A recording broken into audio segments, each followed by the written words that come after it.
Sir Clemente ng Antipolo. Ito na po. Oh. Yung pagwan, yung waluhan, ito yung kinatungkutan nila. Ito sa San Jose del Monte. Ito po yung taga San Jose del Monte, yung animan na flat din ng dulo. Ito po. Marvin Lassen. Sir Marvin Lassen ng San Jose del Monte, Bulacan. Ito na po.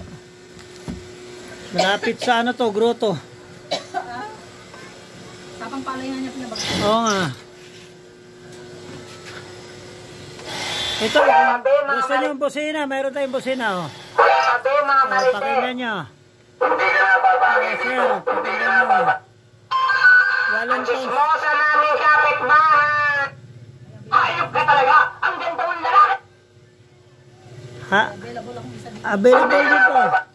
Available din tong busina natin. Sir Clemente ng Antipolo. Ito na po yung waluhan.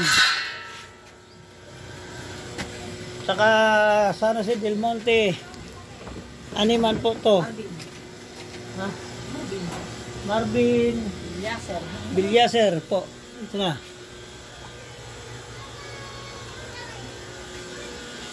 Yung tatlo ha. Hmm?